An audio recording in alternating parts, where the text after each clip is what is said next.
오늘은 그 정치교육연구원의 시각장애인 민주주의 리더십 과정 2기 두 번째 강의 시간입니다.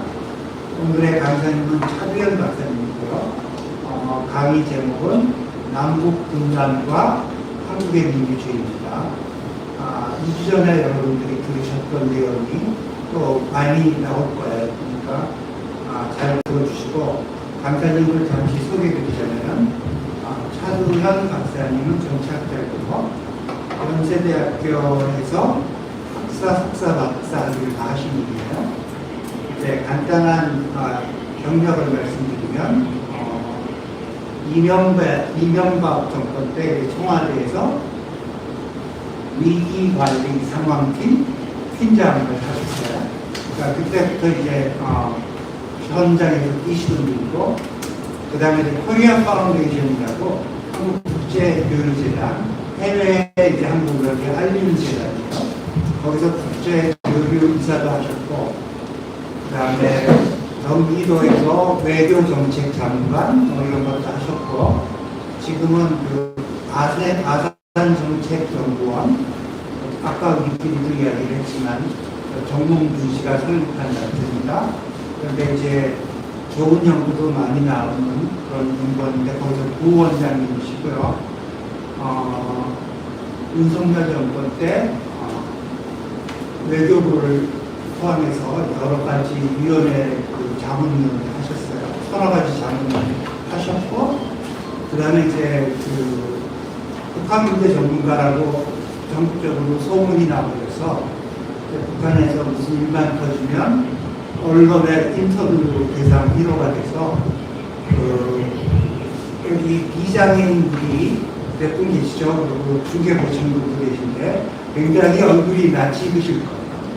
그래서 많이 보신 분들이고, 언론 출연을 많이 하시다가 나중에는 연예 프로그램까지 출연을 하셔서 이제 만나러 갑니다 라는 프로에 많이 나오셨어요.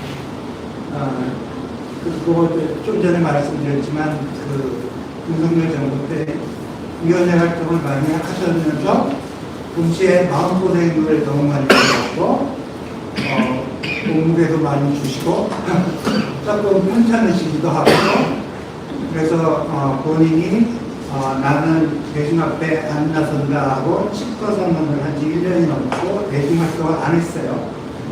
그러다가 이제 얼마 전에 제가 간곡히 부탁을 드려서 이제 대중 활동 재개 1번이 우리예요. 아주 좋으신 강사님을 모셨으니까 우리 박수로 맞이해주세요. 네, 안녕하십니까. 차두현입니다. 사실, 저는 김인일 선생님께서 시민사회에 대한 정치 교육이라는 목적에서 처음에 정치교육은 창설하실 때 창설 멤버로 쭉 같이 했고요. 그러면서도 제가 한 작년부터 굉장한 고민이 든 게, 일단 경험을 한 게 이런 거예요. 결국 여러 가지가 있지만 한국 사회 내에서 너무 편을 갈라 싸우거나 민주적 가치가 훼손이 돼도 내 편이 그 가치를 훼손하는 건 아무 상관이 없는 거예요. 근데 다른 편이 그거를 훼손하면 절대 못 참아요. 이게 지금 이제 오늘 얘기할 진영 논리인데, 이 진영 논리가 나름대로 위에서 리더 차원에서 바뀔 수 없으면 밑에서부터 뭔가 바뀌지 않을까 라는 기대를 가지고 열심히 활동을 했었어요. 근데 작년 재작년부터 제가 일종의 요새 잘 쓰는 말로 현타가 왔어요. 현타 타임론 가장 큰 게 결국은 저 자신이 그 욕을 받더라고요. 그러니까 지금은 지난 정부가 되버렸죠. 거기서 현실 참여를 하라 그럴 때마다 그러니까 제 의견이 약간 중심들이 흔들리는 거예요. 제가 하고 싶은 소리가 아니라 그쪽에서 듣고 싶은 얘기를 해주고 싶은 욕망이 생기는 거예요. 저 자신에 대한 실망이 한 30%. 나머지 70%는 실제로 그렇게 해서 시민사회가 변하느냐? 안 변하더라는 거죠. 더 나쁜 면으로 변화하더라는 거예요. 과연 이게 정말 타파가 될 수 있는 거예요. 그리고 더더욱이 그 시민사회에서 그 올바른 쪽의 의견을 이끌어야 돼요. 저희 동료라든가 동업자 그룹들도 오히려 그걸 더 안 좋은 쪽으로 이끌어가는 문제를 보고 과연 이런 활동이 무슨 의미가 있을까 하는 생각이 많습니다. 그래서 한 22년을 쉬었습니다. 사실은 김영인 선생님께서 워낙 여러 번 얘기를 하셔서 이거는 어쩔 수가 없다 그래서 했지만 제 고민은 아직도 계속되고 있습니다. 제 고민의 가장 큰 건 이거예요. 여러분 이미 저는요 기본적으로 지역학으로서 북한을 전공한 비교 정치학자고요. 주로 국제관계 현상들을 많이 다뤄요. 그렇기 때문에 김영인 선생님처럼 민주주의의 기본 원리라든가 이런 자체에 대한 세상면을 얘기하지는 못하지만 적어도 민주주의가 가지는 의미가 뭔지에 대한 고민을 가지고 있거든요. 김일 선생님 시간에 이미 강의 시간에 얘기가 됐겠지만 여러분들 민주주의의 반대말이 뭐예요? 네, 민주주의의 반대말이 뭐라고 생각해요? 대부분이 완전히 틀린 답은 아니에요. 왜냐하면 공산주의가 하고 있는 행태가 실질적으로 공산주의를 지향하는 국가들이요 다 민주공화국이라 그럽니다. 근데 지향하는 가치가 일반적인 민주주의의 가치하고는 맞지 않기 때문에 흔히 공산주의를 민주주의의 반대로 여기는데 사실 공산주의의 반대말은 자본주의고요. 공산주의는 기본적으로 경제적인 분배를 어떻게 이끌어가냐를 시작한 겁니다. 자, 민주주의 하면 답이 나옵니다. 민주주의라는 것 자체가 민이 주인이라는 거예요. 시민이, 국민이 주인이라는 겁니다. 그러면 아주 쉽게 풀면 돼요. 시민이 국민이 주인인 거에 반대는 뭐예요? 국민이 주인이 아닌가? 시민이 주인이 아닌 나라, 시민이 주인이 아닌 정치는 어떤 거예요? 개인이 주인입니다. 독재 정치. 왕정입니다. 독재도요. 독재자들 어떤 독재자들 헌법을 보세요. 거기도 분명히 헌법상으로는 이 나라 주인은 그 독재자라고 안 돼 있어요. 국민이라고 돼 있어요. 그런데 유일하게 합법적으로 이 나라는 내 거야를 써도 내 거야라고 선언해도 상관없는 시대가 있었습니다. 그게 왕조 시대예요. 자, 흔히 요새 우리가 역사를 너무 현대적인 시점에서 해석하는 게 유행이다 보니까 역사적으로 계속 욕을 먹고 여러분들 보통 조선시대다운 사극 보면 제일 여러분들이 욕 많이 하는 주인공들 있죠. 선조 이런 사람들 그죠? 백성들은 다 내버려두고 도망가고 그러다 보니까 이순신 이런 분들이 영웅을 추앙받을만 하죠. 선조 욕먹을만 하고 그런데 그 시대가 왕조 시대였다는 생각을 한번 해보세요. 내가 가게의 주인일 때 가게에 불이 나면 가게 주인은 내가 죽어버리면 이 가게가 없어지는 거예요. 그죠? 그러니까 치사하고 백성들을 눈총이 따갑들어서 자기가 도망가야 하는 겁니다. 그러니까 우리가 지금은 없어진 체제고 지금 대부분 입헌군주제를 택한다 그래도 그 나라 백성들 거다 국민들 거다라는 건 거의 공통된 거기 때문에 잘 짐작이 안 가지만 원래 민주주의의 시작은 군주제에 반대였어요. 일반인들이 주인인 그런 세상입니다. 자, 근데 일반인들이 주인인 세상이라는 게 어떤 거에 대해 한번 그려보세요. 민주주의는 바로 일반인들한테 주권이 있다. 일반인들이 주인인 세상이다. 근데 주인을 A, B, C급으로, C, D급으로 다시 나누면 민주주의의 의미가 있겠습니까? 주인들끼리 급을 나누면 다시 말해서 A급 국민, B급 국민, C급 국민, D급 국민으로 층을 나누면 그게 의미가 있겠어요? 없겠어요? 당연히 없죠? 네, 당연히 없기 때문에 모든 사람들은 평등하다는 개념으로 출발합니다. 모든 사람은 평등하다는 개념을 또 하나 얘기하면 너하고 나는 같기 때문에 너의 의견과 나의 의견은 가치가 같은 거예요. 그렇죠? 그러면 나의 의견이 존중받아야 되면 남의 의견도 당연히 존중받아야 되는 겁니다. 그 의견이 싫을 수는 있어요. 그리고 듣기 못 가올 수도 있습니다. 내가 지금까지 스스로 신념이나 그리고 나의 어떻게 보면 가치 체계라고 생각했던 거하고 굉장히 다를 수가 있어요. 그런데 민주주의의 기본 약속은 그런 의견이 다른 사람들이랑도 같이 산다는 걸 인정하는 겁니다. 그러니까 민주주의의 출발점은 이 사회 안에 나랑 의견이 다른 사람이 있을 수 있다. 그 사람한테 설득당하라는 얘기가 아니에요. 최소한 나랑 다른 생각을 가진 사람이 있을 수가 있다는 걸 전제로 그 사람하고 같이 살아가고 그 사람들하고 주권을 공유하는 게 민주주의 원리의 시작됩니다. 선생님도 그렇게 가르치죠. 되게 같은 방향이신 거예요. 그죠? 그런데 이게 슬슬 병들어가는 시기가 있어요. 아까도 얘기했죠. A급, B급, C급, D급 시민이 없다고요. 그러면 무슨 얘기냐면 모두가 같은 가치를 지니기 때문에 때로는 중요한 결정을 할 때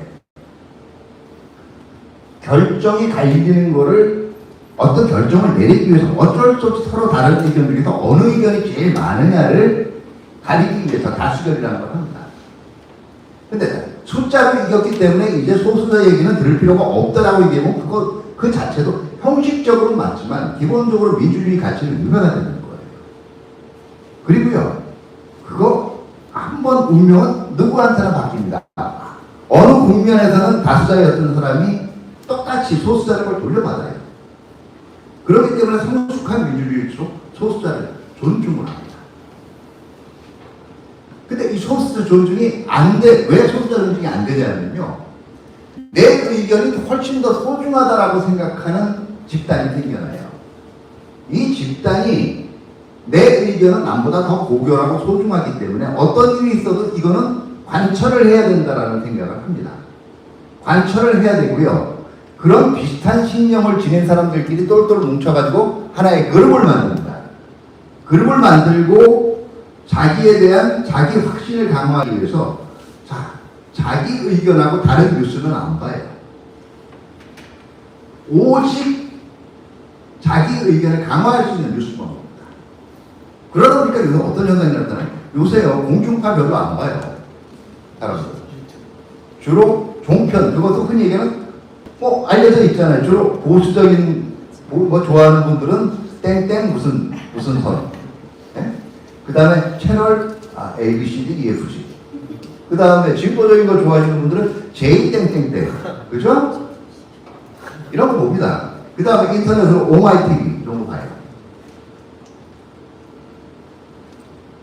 거기서 조금 더 깊어지는데 아예 그것도 안 봐요. 그냥 정치 사이트, SNS 그거 보고 거기서 그걸 지상의 명령이냐 믿습니다. 이렇게 되면요. 어떤 현상이 일어나냐면 아까 얘기한 게 그거였잖아요. 나와 다른 의견을 가진 사람이 있을 수 있다는 가정이 부인됩니다. 쟤네는 있어서는 아닌데 왜 저런 애들이 나와 같은 사회에 있지? 자, 어떤 얘기를 하는데 여러분들 중에 아침에 일어났을 때 혹시라도 나를 제외하고 대한민국의 수험생들이 다 죽어버렸으면 좋겠다라는 생각을 해본 사람 손 들어봐라. 한 절반 정도 됩니다. 그거 여러분들 심각한 정신병이다. 민주주의도 똑같이 나랑 의견이 다른 사람이 있으면 안 되라고 생각하는 건 그거는 일종의 민주주의적 의식에 심각하게 병들어 있는 거거든요. 나와 다른 의견을 부인하고요. 나와 같은 의견을 가진 사람들이 같은 의견을 가진 사람들만 이 땅에 살았으면 좋겠다라고 생각하는 것만이 민주주의는 철학합니다. 타락해요. 자, 이게 우리나라에서 생각보다는 굉장히 그런 현상들이 이제는 심하다는 거예요. 자, 우리 사회에 중요한 이슈가 발생할 때마다 어김없이 특히 안보 분야에서 나타나는 분열을 봅니다. 어떤 분들은 흔히 보수라고 얘기하는 분들은 자기와 의견이 다르면 저걸 종북이라고 해요. 옛날에 빨갱이라고 했어요. 제 나이 때는. 그죠? 근데 제가 단언할 건데 우리나라에서 가장 새빨갛다는 빨갱이로 불리는 사람들도 지금 북한에 가는 순간 일주일 내에 반동주의자로 처형당한다는데 제 손모가 됩니다. 자, 그런데 어떤 분들은요, 또 보수적인 분들을 부를 때 극우라고 불러요. 요새 그 말이 아주 님처럼 되어 있어요. 근데 저는 우리 젊은 사람들이 극우화되어 있다고 절대로 보질 않아요. 극우의 정의가 뭐예요? 히틀러나 무솔리니의 나치즘이나 파시즘을 보면 극우의 정의는요, 내 민족만이 우수하다는 민족 차별적인 요소를 지니고 있고, 거기에 따라서 집단이 폭력까지를 불사하는, 그것도요 일반적으로 뭐 어디 당 띄워놓고 이런 이 정도의 폭력이 아니라 조직적으로 민병을 조직할 때 그걸 극우라고 얘기해요. 우리나라 젊은이들 그래요? 하다못해 일베까지도 그런 생각을 가지고 있지는 않아요. 왜 그때 극우로 올리고 빨갱이로 올려야 됩니까? 자기의 관점을 중도로 포장해요. 건전으로 포장하고. 그러니까 완전히 자기가 사실은 가장 왼쪽에 있으면서 중도나 보수를 보면 그게 극우로 보이는 거예요. 왼쪽에 있으면 자기를 중도나 합리적인 진보로 보니까. 거꾸로 보수도 자기가 아주 오른쪽에 극단에 있는 생각을 가지고 있으면 자기를 건전한 보수나 중도로 보니까 모든 사람이 빨갱이, 자기 의견과 다른 모든 사람들이 빨갱이로 보는 거예요. 자, 어떤 분은요, 아무리 더러운 평화라도 이기는 전쟁보다 낫다라고 얘기합니다. 근데 더러운 평화는 없어요. 굳이 얘기하면, 네, 국가마다는 굴종적으로 평화하는 나라들도 있어요. 그러니까 어떤 나라는 자기 외교권을, 우리가 이게 인터넷 생중계한 나라 제가 국명을 외교적인 문제가 될 거 국명을 못 밝힙니다. 어떤 국가는 국민 행복주소라는 개념도 개발을 했고, 어떻게 보면 심산에 굉장히 아름다운 데 살아요. 그런데 국방하고 외교권은 인도에 맡겨놨어요. 그것도 자유의 한 방식이긴 해요. 근데 여러분들은 한번 상상할 수 있겠어요?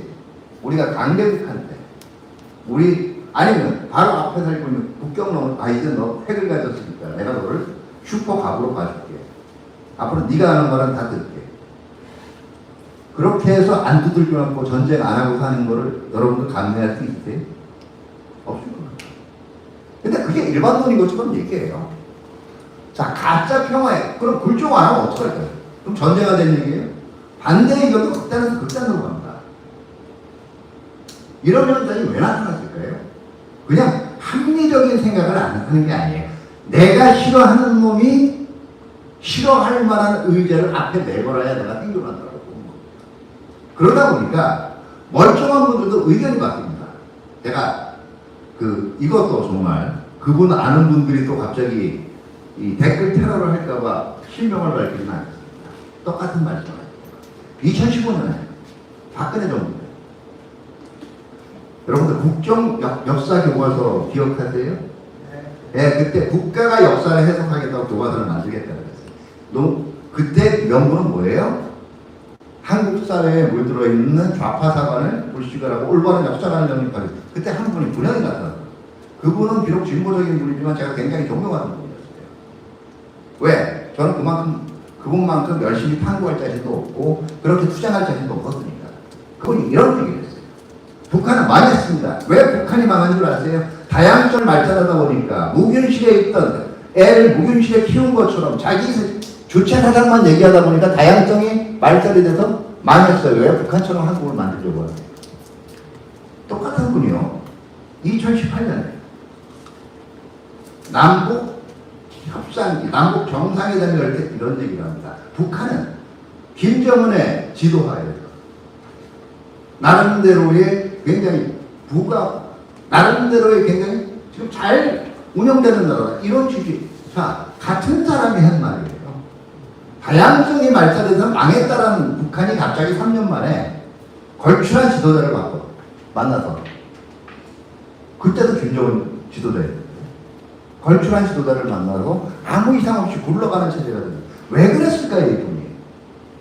그분은 자기가 얘기하는 것 자체를 정말 이해하고 믿었을까요? 아니요. 자기 편이 좋아하는 얘기를 해야 돼요. 이게 그 정도로 심각하죠. 왜 이게 얼마나 심각한지 한번 제가 좋아하는 비교를 통해서 얘기해 드릴게요. 미국의 여론조사 기관 중에 피우 리서치라는 게 있습니다. 이게 우리나라에서는 일반적인 미국 내에서는 꽤 신뢰도가 있고 지명도가 있는 리서치 회사라고 여론조사 회사라고 인정받아요. 근데 이 피우 리서치가 2025년에 미국인들을 상대로 여론조사를 해봤어요. 미국 사회가 얼마나 분열되어 있는가를 보고 그 여론조사 결국 이런 거를 보는 거예요. 자, 공화당한테 가서 너는 민주당 애들이 얘기하는 거를 어느 정도 믿니? 너는 민주당 애들이 얘기하는 이런 쟁점에 대해서 얼마나 동의하니? 그 피우 리서치가 그 기법에서 점수를 매긴대요. 0점에 가까울수록 분열도가 낮은 거예요. 서로 굉장히 의견들을 교환할 수가 있고 100점에 가까울수록 그렇게 양극으로 분열되는 겁니다. 미국이 90점이었어요. 90점, 100점 만점에. 근데 이게 어느 수치인지 별로 짐작이 안 가지죠. 여러분 프랑스 그러면 어떤 때는 극우가 막 정말 프랑스는 극우가 있어요. 거기는 인종차별주의적이고 자기 민족만이 오라가고 그런 친구들이 있습니다. 극우가 집권까지 할 거나 프랑스가 몇 점 정도 된 것 같아요? 70점이고요. 국내 정치적으로 터모일이 많다라고 나름대로 민주주의가 저 나라 민주주의 제대로 안 되는 것 같은데 이런 나라가 한 60점, 65점에서 한 70점대 중반 정도에 머물렀어요. 근데 유일하게 미국하고 똑같이 90점대를 기록한 유일한 나라가 16개국을 대상으로 수행했는데 유일한 나라가 하나가 있습니다. 거기가 어디냐? 이게 우리예요. 그나마요. 미국은요. 민주당은 공화당을 정말 지금 그래요. 한없이 증오하고요. 공화당은 민주당 얘기만 들으면 이를 부득부득합니다. 그런데 적어도 미국의 민주당하고 공화당은요 무당파를 공격하지는 않아요. 근데 우리나라는 어떻게 봅니까? 우리나라는 중도적인 입장을 쓰면은요 보수는 회색주의라고 그러고요. 그 다음에 진보 입장에서는 뭐라 그래요? 저거 위장하고 있는 보수라고 그래요. 중간에 서 있는 것 자체를, 그러니까 자기 딱 그룹을 제외한 모든 그룹이 이 세상에 있는 게 싫은 겁니다. 왜 이렇게 됐을까요? 저는 그 원인을 분단 세대에서 봅니다. 에이, 저 사람 오바 굉장히 분단하고 지금 한국 사회 분열하고 무슨 상관이 있어? 자, 우리는 이 정도 분단 체계가 한국에 어떤 영향을 미치느냐, 막 보수 정권이 들어서 이러다 반공 팔아먹고 이 정도 생각을 할 거예요, 그죠? 분단이 돼 있다 보니까 남북이 분열돼 있어가지고 결국 그러다 보니까 맨날 북풍 논란이 일고 그리고 한국 사회에서 오히려 진보적인 당론들 평화나 교류협력 이런 얘기는 못하고 하고 이 정도로 알고 있을 거예요. 근데 과연 그럴까요? 정말 그러니까 무슨 정치권에서 서로 분단 문제 가지고 팔아먹고 이용해먹고 이 정도로 알고 있다고요. 일반적으로. 근데 정말 그런가 보죠. 자, 저거는 제가 굉장히 좋아하는 단어예요. 인민이라는 단어가 있습니다. 인민이라는 단어는요, 자연인으로서의 바로 휴먼이에요. 영어로 보면 휴먼. 자연인으로서의 동물이나 금수와 구별되는 인간. 동시에 정치적 인간으로서의 민. 보통 이런 시빌리언이죠. 피플. 인민은요, 흔히 피플로 번역되는 피플에, 우리가 피플도, 영어의 피플도 시빌리언하고 휴먼의 중첩된 의미를 가지고 있거든요. 마찬가지로 피플을 그래서 번역을 할 때 인민이라는 단어만큼 정확한 건 없어요. 근데 우리 사회에서 인민이라는 말 별로 안 씁니다. 그죠? 왜? 북한이 먼저 썼기 때문에. 우리나라 출판된 책들을 그래서 1960년대 후반부까지만 해도 인민이라는 표현을 쓴 책들이 꽤 있었어요. 근데 지금은 우리나라에서 거의 사호처럼 되어 있습니다. 자, 동무. 저 동무라는 말 자체 좋은 말이잖아요. 어깨동. 옛날에 제가 초등학교 다닐 때 어깨동무, 내동무 뭐 이런 동요들이 있었거든요. 쉽구란 뜻이에요. 근데 동무란 표현들이 잘 안 씁니다. 왜? 북한 애들이 먼저. 자, 우리나라에서 뭐 앞으로는 요새 사회가 하도 그러니까 나올지 모르겠는데 조선, 혁명 이런 말 특정 용어를 쓰면 저 친구 굉장히 악역하구나. 이런 거 얘기하면 모식적인 빨갱이구나 이런 말 씁니다. 왜? 저 말이 은근히 그런 생각을 가진 분한테는 굉장히 거슬리게 들리는 거예요. 그렇잖아요. 그 역의 현상도 지금 나타납니다. 여기 계신 분들 중에서 나는 반공사상을 가지고 있어. 이런 얘기 요즘 사회 가서 함부로 할 수 있나요? 이런 얘기하면 아 저놈은 꼴통 보수거나 토착 외부거나 아니면은 꼰대다. 이런 저 꼰대예요. 저는 반공입니다. 왜? 그 친구들이 지향하는 가치가 저하고 맞지 않기 때문에 저는 반대해요. 그럼 반공이에요. 근데 우리 사회에서 이제 요즘 같은 사회 분위기는 왠지 반공이라는 말씀은 눈치 보게 되어 있잖아요. 알게 모르게 자기를 보호하고 자기 검열을 해야 됩니다. 뭐 때문일까요? 이게? 예? 분단 체제는 우리 사회로 우리 자신한테도 영향을 미쳤다고요. 왜? 이걸 시작은요 정치가들이 팔아먹으면 맞아요. 결국 그런데 정치가들 자체도 이거에 노예가 되는 거예요. 자, 자기의 극렬한 지지 이런 거 이런 빠들이 생기니까 그 빠들이 바라는 빠들이 가지고 있는 생각을 만족시켜주기 위해서 정치가들은 그로부터 벗어나지 못합니다.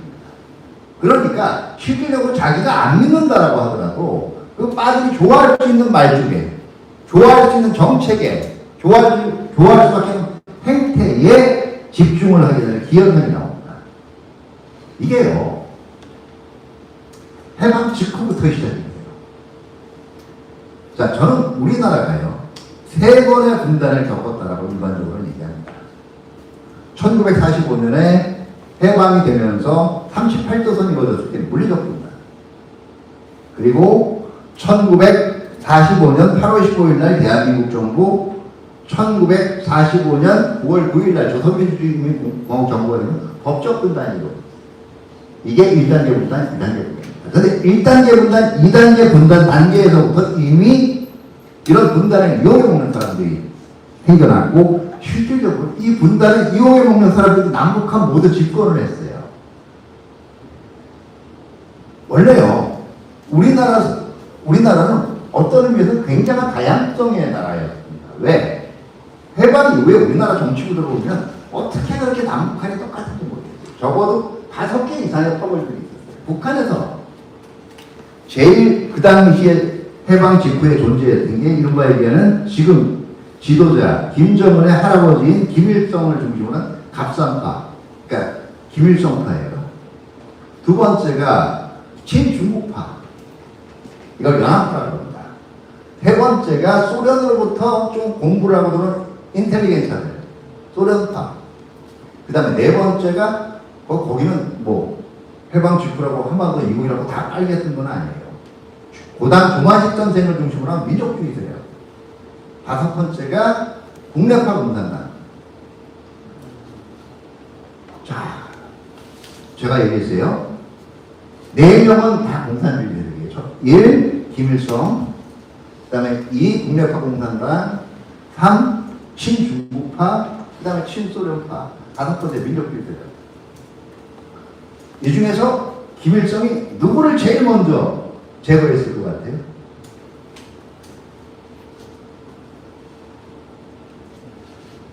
한번 아무렇게나 대답해보세요. 예? 민족주의 세력. 민족주의? 그게 원래 순서가 맞는 것 같은데요. 여기서 답이 국내파 공산당부터 없습니다. 왜 그런지 아세요? 흔히요 고도의 정치적 술책을 지닐 때 가장 먼저 경쟁장이라서 제거하는 게 자기랑 컨셉이 비슷한 상대부터 제거해 올려야 돼요. 어차피 공산당이 전체적으로 우위를 점하고 있기 때문에 공산당이 집권하기는 돼 있는 거예요. 그러면 어차피 소수파인 민족주의파에 신경을 쓸 필요가 없어요. 그죠? 그러면 북한 주민들 보기에 더 인기가 있었던 게 국내에서 활동했으니까 지명도가 제일 높을 거 아니에요. 걔부터 없애야 나가 집권하는 겁니다. 결국은 어떻게 보면 고결한 사상 이런 얘기하지만 김일성의 권력력으로부터 출발한 게 북한입니다. 한반도 이남도 똑같아요. 자, 이른바 얘기한 하와이 임정세력 하와이, 그 다음에 국내파 공산당 남로당이 있었으니까요. 그 다음에 중도파 근데 이승만이 가장 눈에 가시로 처음에 느꼈던 것 같은 독립운동 가치는 인정사례였어요. 왜? 컨셉이 비슷합니다. 자, 컨셉이 비슷한 자기 경쟁자들을 없애버리면서 이 사람들이 생존을 위해서 둘 다 분단체제를 이용합니다. 이승만은 북진 통일을 얘기해요. 김일성은 뭐라고 얘기하냐면요. 자, 가까스로 국내파 먼저 제거, 그 다음에 이제 민족주의가 다 세력 딱 없앴어요. 이제는 세계로 됐으니까 아, 구도가 굉장히 단순해졌네. 근데 갑자기 남로당을 하던 박헌영이 우리 쪽에서 이 체포를 피해서 북한으로 도망갑니다. 박헌영도 인기 좋아. 김일성 머리 아파 죽겠는 거예요. 구도를 이제 내가 권력 독점해 먹으려고 3명으로 잡아놨더니 하나가 더 왔어요. 4명이 돼요. 그때 김일성이 얘기한 거예요. 우리끼리 싸울 때가 아니다.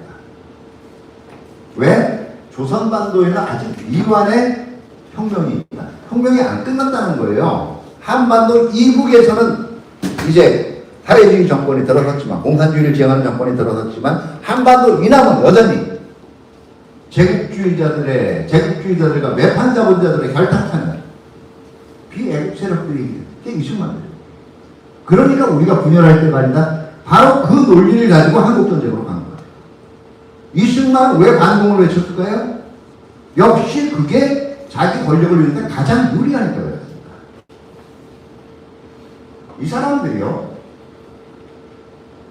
이 탄력을 그대로 한국전쟁으로 이끌고 갑니다. 재미있는 건 이 한국전쟁이라서 김일성도 그렇고 이승만도 그렇고 둘 다 시각하게. 그런데 오히려 이 한국전쟁이 있잖아요. 자, 한국전쟁이라는 게 바로 저거는 3번째 분단. 처음에는 물리적 분단, 2번째는 법적 분단이었다. 정신적 분단이 생기는 결정적인 이유가 됩니다. 우리가 흔히 6.25 전쟁이라고 불리는 한국전쟁 이전까지만 해도요, 그냥 같은 생각은 한반도 이북에 사는 사람, 한반도 남쪽에 사는, 383 이남에 사는 사람, 그 정도였어요. 제가 30대 때 그 이전, 바로 40년대, 30년대에 생겨났던 분들 인터뷰해보면 의식이 대부분 그랬습니다. 근데 전쟁을 겪었죠. 전쟁을 겪을 때 어떻게 되는 거냐? 저거는 죽여버려야 되는 원수가 돼요. 여기서부터 정신적 분단이 나옵니다. 이 정신적 분단을 이용을 해서 바로 그 원수 앞에서 여러분들을 가장 잘 지킬 수 있는 건 나라는 논리가 놀랍게도 이승만과 김일성한테도 똑같은 비슷한 논리로 나오게 됩니다. 여기서 분단체계가 강화가 돼요. 이게 60년대를 거치면서 70년대가 되나요? 70년대가 되면 희한한 형태로 발전을 합니다. 자, 남북이 똑같죠. 결국은 우리가 주도하는 통일이라는 개념을 내걸립니다. 내걸면서 거기에 연결해서 붙이는 게 뭐냐면 저런 대업을 이룰 사람은 나밖에 없어. 바로 한국 정치에서 남북한이 똑같이 메시아주의가 나타납니다. 어때요? 일단 내부적으로 사람들한테 통일이나 이거에 대한 기대를 굉장히 불러일으키기 위해서, 그리고 국제적으로 드러나는 대땅트 분위기에 비슷하게 발이라도 맞춰준다라는 인상을 주기 위해서 1972년에 남북한이 대화를 합니다. 그때 만들어진 게 7차 남북 공동통명이고 남북조절위원회예요. 근데 한 1년 정도 이걸 가동을 하다가 양쪽 다 서로 이 정도면 됐다 그래가지고, 물론 의제가 안 나오는 것도 있지만 해결을 해요. 재미있는 게 바로 그 회담이 거의 결렬될 쯤에 1970년 10월에 박정희가 10월 유신을 합니다. 자기의 종신 집권에 보면 바로 그 두 달 뒤 1972년 12월 27일에 북한이 주석제, 바로 수령을 만드는 주석제 개헌을 하고 김일성의 1인 집권 시대가 시작이 돼요. 남북한에서 양쪽 다 남한이 통일을 이끌 수 있고 남한이 적을 상대할 수 있다는 메시아주의로 이어지게 돼요. 이 메시아주의가 오늘날까지 가지고 갑니다. 여러분들 그렇기 때문에요. 흔히 얘기하는 저는 우리나라에서 정말 극우나 국자라는 사람들은 그분들 성향적으로 틀리지 않다고 생각해요. 얘네들이 기본적으로 어떤 한 지도자한테 몸과 영혼을 동시에 바치면 정신적으로 나의 정신적 만족감이 생기고 현실적으로 내가 나한테 입신양명이 보장될 거라고 믿기 때문에 이 사람들은 이념이라는 걸 가지고 있지만 실적으로 이념이 필요 없어요. 자기 목적의 특정 이념이 성에 안 차면요 언제든지 모자 바꿔줄 수 있습니다. 굉장한 친화력을 지니고 있어요. 자, 이게 70년대를 지나서요.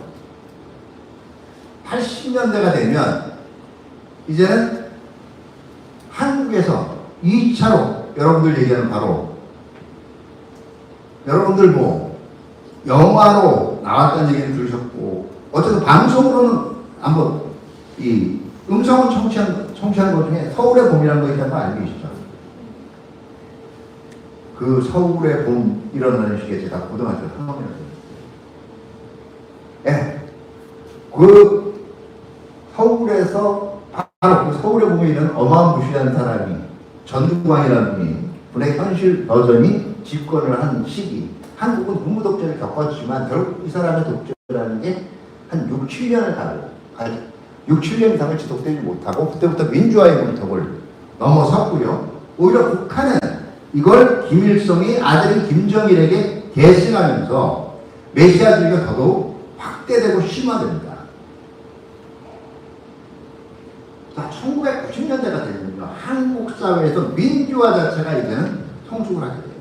그러면 문제가 뭐냐면 그 전까지만 해도 가지고 있는 보수적 담론이었다. 그동안 억눌려져 있었던 진보적인 담론적인 것들이 슬슬 고개를 들고 있어요. 근데 문제는 이 상황 속에서 한국에서 거의 보수 단일의 정치 구도가 있다가 보수와 진보라는 양측이 만들어집니다. 어떻게 북한을 다룰까의 방법론을 놓고 서로가 분열을 시작합니다.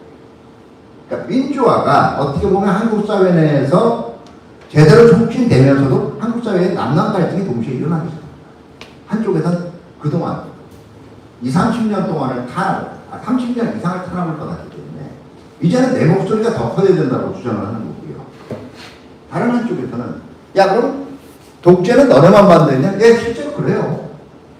전두환 독재를 엎어서 1986년에 민주화 운동 때 나왔던 네카이 세력들이 모두 좌파는 아니었어요. 근데 이거를 서로 자기들이 정통성이 더 있다라는 걸 막해서 가스라이팅을 하는 겁니다. 이때부터 진영 논리가 만들어져요. 그러니까 어떤 걸 만듭니까? 한국에서 우파는 신제국, 그러니까 외세에 종속되어 있고 독재를 옹호했으며, 그죠? 없는 자들을 탄압했다. 없는 사실이에요. 그런 적 없어요. 그런 사람도 있었겠죠.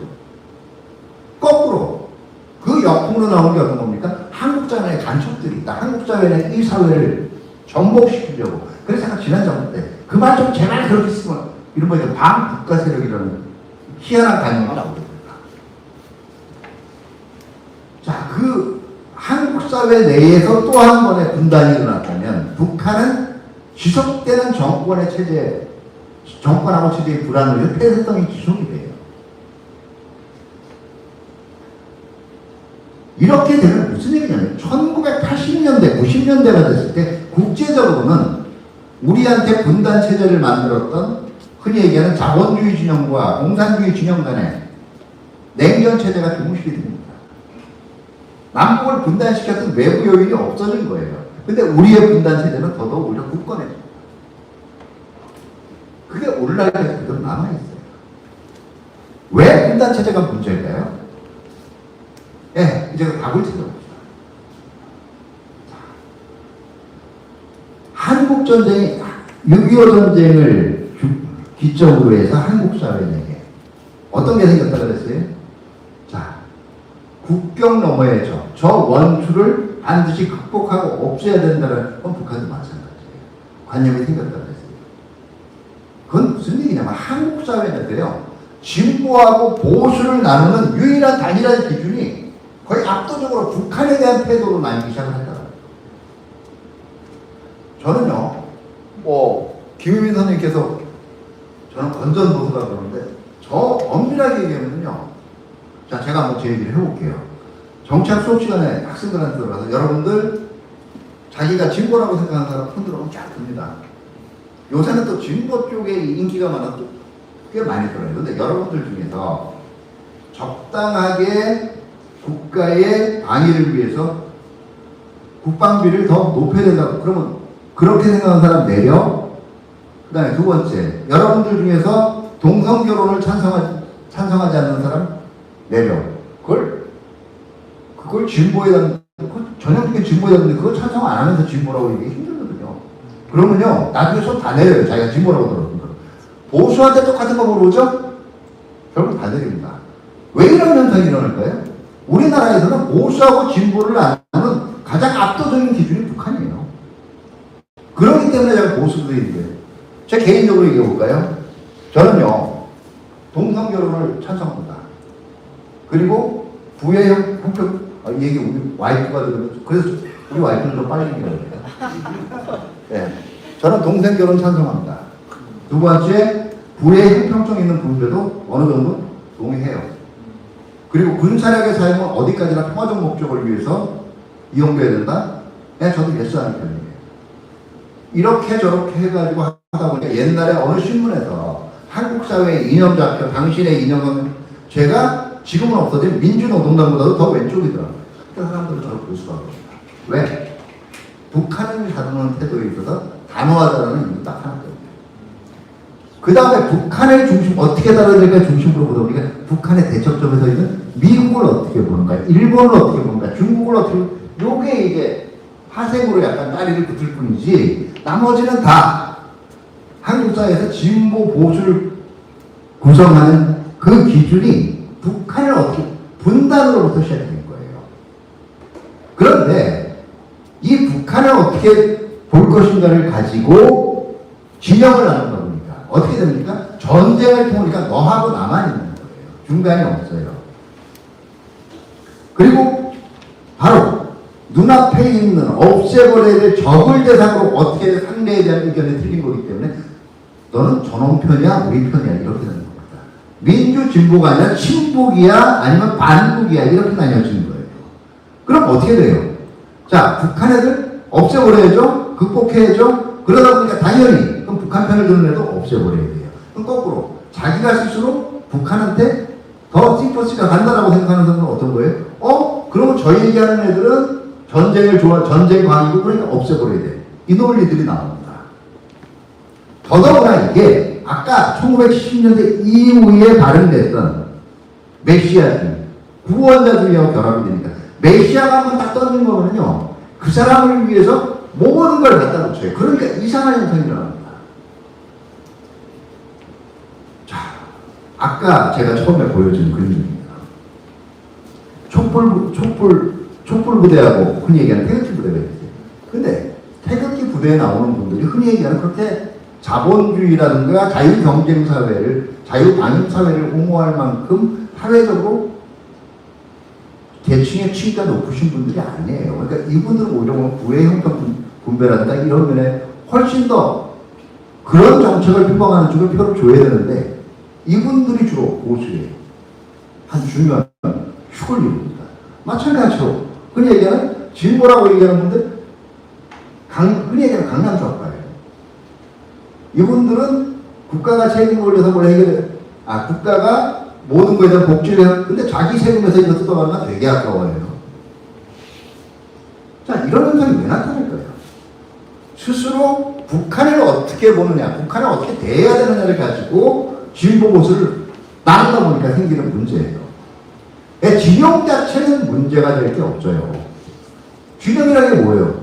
여기는 이 의견을 가진 사람들의 한 그룹, 저기는 다른 의견을 가진 사람의 한 그룹. 그건 당연히 사람들이 생기고 그런 그룹은 생기는 겁니다. 그런데 제가 공존할 수 있는 게 아니라 없어져야 되는 그룹이라고 보기 때문에 생기는 게 바로 한국식 진영 논리의 결정적인 문제점들이에요. 그러니까 자기의 진영에 속하지 않는 모든 것들을 부정적으로 봅니다. 그러니까 이겼냐 졌냐밖에 없어요. 자, 그러면 거꾸로 선거를 하면 이게 선거를 통해서 나타나면 어떤 결과가 있냐? 선거에서 딱 지는 순간 그 다음 5년은 나한테 꿈도 희망도 없어요. 학자들까지 그래요. 그러면서 일가라 마십니다. 무슨 정책을 펼 때마다 뒤에서 야지 놓고 저게 잘 되라고 다 저주 내리고, 그리고 그 꿈 같은 5년이 지나고 나면 또 이제 모든 걸 바꿔봐야죠. 그러니까 정책이요, 좌에서 우로 너를 움직이는 거예요. 자, 생각을 해보세요. 지금 우리가 다루는 바로 한국 사회에서 보수와 진보를 나누는 가장 좋은 개념들, 가장 주된 개념들, 북한은 어떻게 될까? 근데 어느 한쪽만 가지고 성공할 수가 없는 게 남북한 관계란 말이에요. 자, 흔히 얘기하는 뭐 요새 두 국가론 얘기 나옵니다. 북한에 대해서 자, 우리가 더 많이 가진 입장에서 북한에 대해서 열어줄 것 열어주고 양보할 것 양보하면 북한도 변하지 않을까. 네, 특히 이게 미국에서 리버럴들이 그런 일이 많아요. 그럼 제가 그 친구들 학술에 이렇게 얘기합니다. 니들 멕시코가 니들 옆에서 그 짓 해도 그런 태도 가질 수 있나 보자. 그럼 나도 니네 입장에서 그렇게 얘기할 수 있어. 니네 제3자니까 그렇게 얘기하지. 자, 그리고 한번 예를 들어봐. 좋게 해주고 막 그 지원을 해주고 이 일변도로 나갔더니 독재자가, 그리고 권위주민 독재가 자기 스스로 개과천선해서 개혁 개방을 하고 국민들의 자유를 보장해줄 사례가 없는 일을 왜 있을 거라고 주장을 해야 돼? 북한에만. 이게 지금 그럼 결과적으로 뭐예요? 북한에 대해서 좋게 다루는 거 이상이고, 북한이 뭔가는 한국이 이 카드만 꺼내들면 내가 왠지 기가 죽는다라는 레버리지를 가지고 있어야 돼요. 그런데 진보 정부가 되면 무조건 북한 눈치 보는 정책만 줄창합니다. 보수 정부라고 다르지 않아요. 윤석열 정부 때 한참 이런 얘기들이 있었어요. 자, 지들이 돈줄을 끊으면, 그러니까 남은 교련도 딱 없은 거아니에요. 돈줄을 끊으면 결국은 한국하고 나올 거다. 자, 그 한국하고 나온다는 논리가 뭐예요? 결국은 굶으면 인민들이 와 일어날 거다. 그런데요, 일반적으로 혁명이나 반란은요, 절대로 사람들이 굶어 죽어서 나가는 절대 빈곤 사회에서 일어나지 않습니다. 왜 그런지 아세요? 일단 그렇게 되면 사람이 극히 개인적이 돼서요, 자기 살기 바빠요. 절대로 어떤 저항 세력이 형성이 안 돼요.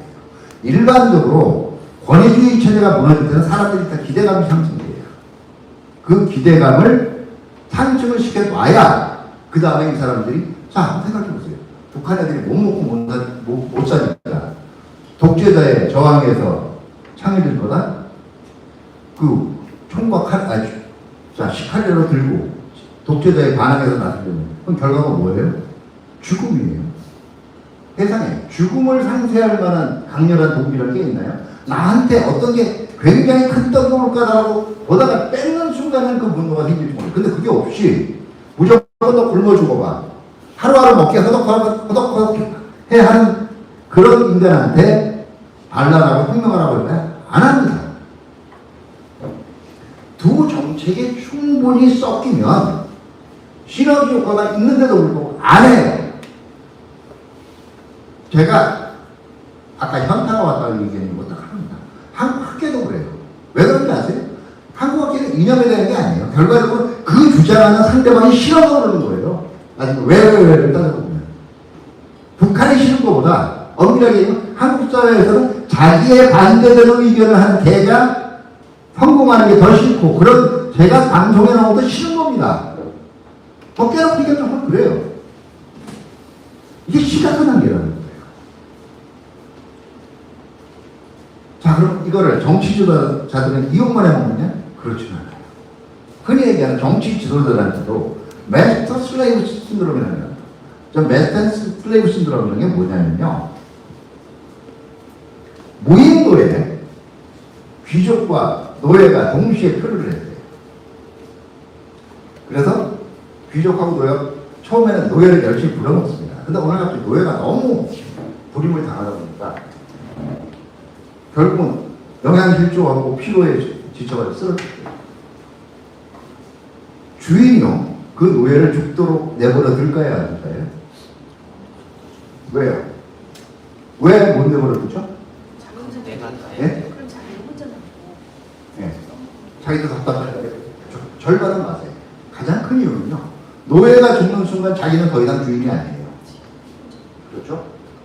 무인도에 둘만 있는 상황에서 그 노예가 죽어 없어지는 순간 더 이상 귀족과 주인이란 주인은 없어집니다. 자기의 지지층이 분노하는 순간 메시아로서의 나의 주인은 없어져요. 그렇기 때문에 자기 지지자들이 아까 얘기했잖아요. 듣기 좋아하는 그리고 열광할 만한 극단적인 건을 가지고 계속적으로 확대 재생산하는 거예요. 이런 현상이 벌써 그러니까 정책적 융통성이 전혀 없어집니다. 근데 실제로 그분들한테 정말 관심을 북한이 변화시키는 데 있어요. 저는 아니라고 봐요. 그냥 북한을 이용해서 집권하는 게 목적이에요. 좌도는 똑같아요. 그렇게 한국 사회가 심각하게 망가져 있다는 거예요. 결과적으로는요, 이게 사회 현상적으로 보면 다양한 당론의 형성을 제약합니다. 아까 제가 얘기한 거죠. 한국 사회에서 아무리 진보적인 친구라도 평양을 가는 순간 저런 자본주의 흉물 반동 처형당합니다. 한국 사회에서 가장 보수적인 인물들이 그런 인물들은요, 옛날에 히틀러나 무솔리니 따라다니는 발 뒤끝에는 못 쫓아요. 그러면 반쪽짜리 이념에서 서로 극우하고 빨갱이라고 가지고 싸우는 거예요. 이렇게 이념적 스펙트럼이 없으면 근데 한국 사회에 정말 그런 생각, 나치즘이나 파시즘 생각 가진 사람들이 없겠어요? 있습니다. 한국 사회에 순수한 절대 공산주의를 추정하는 그런 사람들이 없을까요? 있습니다. 근데 사회가, 정치권이 그걸 품어줄 만한 제도적인 거리가 안 되는 거예요. 딱 스펙트럼이 좋아지니까 오히려. 그러면 이 친구들이 극단화됩니다. 지하로 들어가고. 그리고 아까 얘기한 사회적인 계층상 보수 또는 진보에 할 사람들이 정반대의 이념 성향을 추종하는 모순이 발생해요. 가장 큰 문제를. 자, 사회에서요, 나와 다른 의견이 있는 사람들하고 내가 공존한다라는 생각을 가지고 있으면 내가 이 그룹으로부터 밖에 나가도 그냥 잠시 나가 있는 것 뿐이에요. 그렇죠? 근데 진영 논리가 극단이 되다 보면요, 내가 살고 있는 내 그룹 밖으로 나가는 순간 거기는 지옥이에요. 생존할 수 없어요. 중도도 마찬가지예요. 그럼 어떻게 해야 됩니까? 그러면 그 진영에서 쫓겨나지 않기 위해서 나하고 생각이 다르더라도 그 진영 내에 있는 성원들이 좋아할 만한, 메시아가 좋아할 만한, 메시아를 거꾸로 그 밑에 있는 성원들이 좋아할 만한 얘기들을 끊임없이 자기들끼리 주고받으면서 만들어야 돼요. 주변적인 여건이 없으면, 거기에 대해서 지지하는 사람들이 없으면 SNS나 유명 유튜버들을 만들어서, 그래서 하다못해서 이제는 그 특수요 많이 하는 사람 있잖아요. 코스입니다. 그런 사람들이 방송까지 지출하면서 잊지도 않은 사실을 만들어야 돼요. 그러면서 자기들만의 세상에 침정합니다. 이게 바로 한국 사회에 생겨버린 네 번째 분단이에요. 통일은 젖혀두고 지금은 한국 사회 내 분단 체제까지도 극복이 아니라 오히려 심화가 되고 있다는 거죠. 결국 이런 상황이 항상 보형 모두 수령보다는 양극단의 분화로 쏠리게 되고요. 대외적으로 이렇게 되니까, 자, 한국에서 진보는 친중이고, 그 다음에 보수는 친미니까, 그리고 친일이고, 이게 중국이나 북한은 물론이고요. 자, 북한 입장에서 일단 보면, 한쪽은 어떻게 보면 김정은이 작년에 우리는 적재적 조국가론이다 얘기하거든요. 이런 한 얘기가 2023년 12월에 이런 얘기를 했어요. 한국에서 보수든 아니면 민주를 자처 진보 얘기하는 거예요. 북한을 내부로부터 무너뜨리려는 그 흑심을 한 번 더 지을 맞는 얘기일 거예요. 왜? 공통적으로, 그리고 그럴 수밖에 없잖아요. 두 체제가 같이 있는데 어떻게 체제 자체에서 경쟁이라는 게 없어요. 그 경쟁 자체를 북한은 꺼려하는 겁니다. 기본적으로요, 아까 얘기했지만 분단 체제 속에서 북한은 계속적으로 왜곡된 메시아주의를 발전시켜야 돼요. 그 왜곡된 메시아주의가 나중에 어떻게 되냐면 이런 겁니다. 제가 이런 얘기를 하면요, 진보적인 분들은 자, 북한을 일인 독재라고 그러면 왜 그렇게 당신은 북한을 나쁘게만 보냐고 그래요. 근데 저는 사회과학자예요. 저는 어떤 사람이요, 나쁘냐 좋냐를, 나쁜 사람이냐 좋은 사람이냐 판별하는 직업이 아니에요, 제 업종은. 그거는 윤리학자들이나 종교인들이 하는 겁니다. 저는 그 사람이 무슨 일을 하고 있고 왜 그런 일을 하고 있느냐를 보는 게 제 주업이에요. 그런데 저희가 가지고 있는 저희 업종의 압도적인 정의는요, 한 사람한테 정책의 결정, 집행, 그리고 피드백까지의 모든 권한이 집중되어 있을 때 그 사람의 권한을 견제할 다른 어떤 대안 세력도 존재하지 않을 때 우리는 그걸 독재라고 얘기합니다. 그건 나쁘다 좋다의 문제가 아니에요. 예, 극단적으로 얘기하면 성군이라고 얘기하는 세종대왕께서는 독재하신 거예요. 왜? 군주정이니까. 자, 근데 독재를 하다 보면요, 많은 경우에 독재는 억압을 필요로 합니다. 억압은 사람 똑같거든요. 내리 누르다 보면 어느 순간에 튀어오르요. 독재는 생각보다 굉장히 똑똑합니다. 억압 계속하면 내리 튀어오른다는 걸 알기 때문에 이 억압의 분노를 다른 데로 돌려야 돼요. 그러니까 독재자들이 항상 만들어내는 게, 우리가 지금 여기서 김일성이 우리가 지금 분열할 때가 아니고 조선반도에 미완의 혁명이 있다고 얘기한 것처럼, 내가 권력을 독점하는 이유는 니들이 미워서가 아니고, 그리고 권력에 미련이 있어서가 아니라 바로 국경 너머의 적으로부터의 위협을 계속적으로 확대 재생산합니다. 북한 내에 저 정치체제가 지속되는 한은, 근데 그거는 더 고슴도치처럼 자기의 특성을 잃지 않고 더 단단해집니다. 한국 사회가 그렇게 분열돼가지고. 왜? 방법이 넓으니까. 그리고 계속 어떤 보수든 진보든 간에 자기를 변화시키려고 한다고 보니까 그걸로 더 움츠러들어요. 그런데 공통의 방법은 절대로 나오지가 않아요. 주변국들이 보기에는 이렇게 편가가 싸우는 한국 사회가 굉장히 다루기 쉽고, 북한한테는 한국 카드, 한국한테는 북한 카드 써먹기 딱 좋은 상대가 돼요. 만만한 상대가 되는 거죠. 결국 이러다 보니까 사람들까지 중독됩니다. 이 복잡한 순환, 뭐하고 내 마음 불편하게 객관적인 정보구나. 내가 듣기 좋은 얘기해주는 사람들이죠. 그러니까 지금 SNS 그리고 유튜브가 완전히 좀 문제 성실입니다. 웬만한 과거의 공중파 뉴스보다 그 사람들 조회수가 훨씬 더 나와요. 예, 저처럼요. 그냥 제가 옛날에 한번 나도 그냥 너무 연구하고 이거 해가지고 나도 유튜브나 좀 해봤더니 일일 최대 조회수가 한 100건 나와요. 근데요, 막 있는 얘기 없는 얘기 불안까지, 죄송합니다. 불안한 걸 일본말인데 거짓말까지 섞어서 지금 평양에서 이런 분들 조회수 10만 막 나와요. 훨씬 더 이런 분들이 더 먹고 살기 좋은 세상이 돼요. 쉽게 말하면 건전한 여론 형성을 저해하는 것도 문제지만 진영 논리를 활용하고 기생하는 세력이 성행하게 됩니다. 자, 그리고 이 사람들도 또 복잡한데 생각해보세요.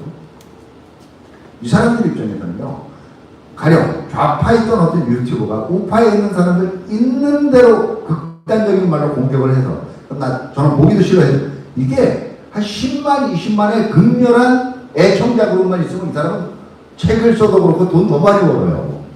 그게 합리적인 얘기. 저같이 그냥 딸깍발이 얘기하는 것보다 훨씬 더 많은 부를 누릴 수가 있다고. 그거는 우파 유튜버도 마찬가지예요.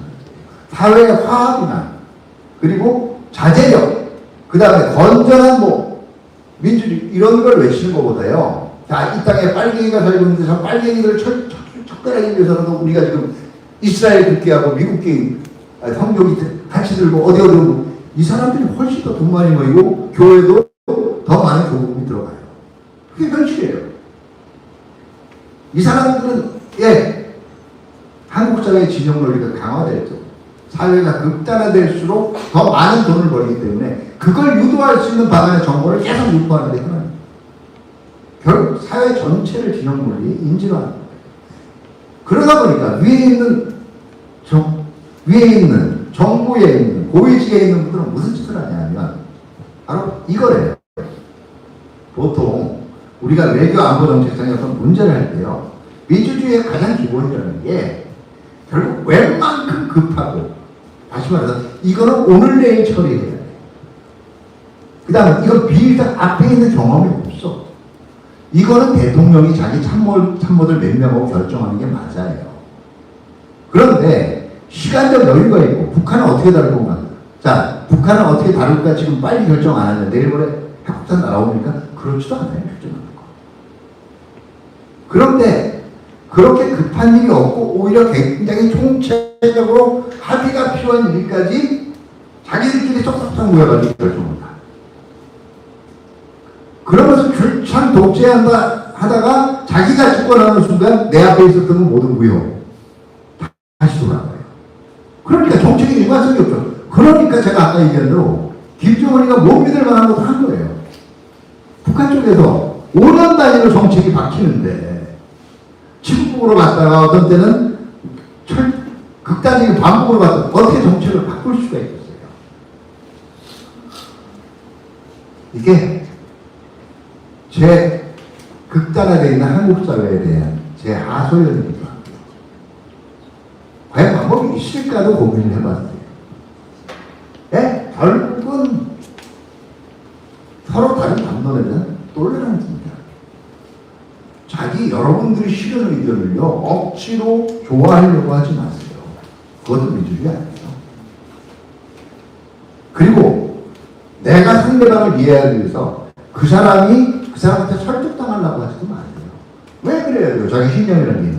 그런데요, 그런 사람이 있을 수 있다는 사실 자체는 인정할 수 있잖아요.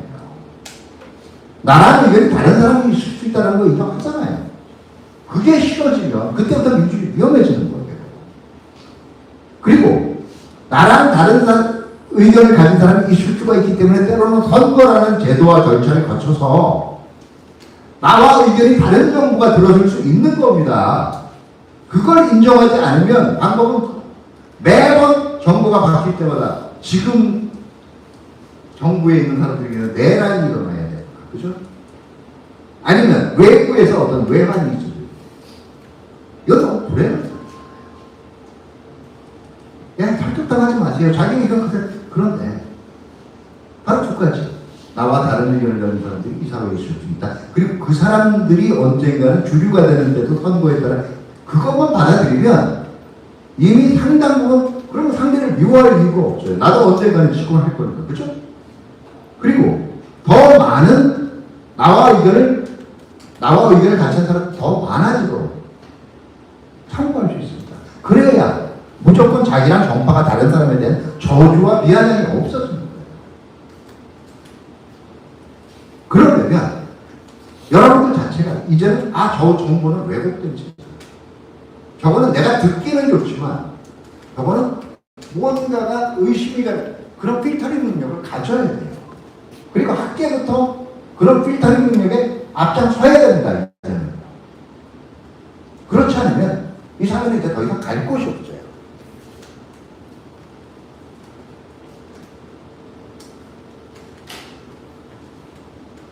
과거에요, 뭐 통일 이런 얘기를 하려고 그러는 게 아니에요. 통일의 방식도 다 달라질 수가 있겠죠. 뭐 젊은층도 그렇고 꼭 한 국가가 돼야 통일이 된다는 거. 그런데 하나는 분명해요. 거의 위례학자들이 나타나는 한국의 국력선언을 보면 예? 우리는 통일이 안 돼도 한국은 살아남습니다. 지금 보통 미래 전망하는 분들이 우리가 2035년 때 세계 한 25위, 2050년에 되면 30위예요. 그렇게 나쁘지 않아요, 30위인데. 근데요, 재미있는 게 30인데 우리 위에 있는 국가들 딱 불러주면 애들이 발광을 합니다. 이집트, 파키스탄. 쫙 이상한, 우리가 지금은 우리보다 훨씬 별로 잘날 거 없는, 아니 우리보다 훨씬 열등하다고 보는 국가들이 한국 위로 쫙 올라가 있어요. 상대적으로 올라가요. 분단이 지속되면 물리적 분단뿐만 아니라 한국적인 분단이 지속되게 되면 결과적으로 그런 결과는 안 나게 돼요.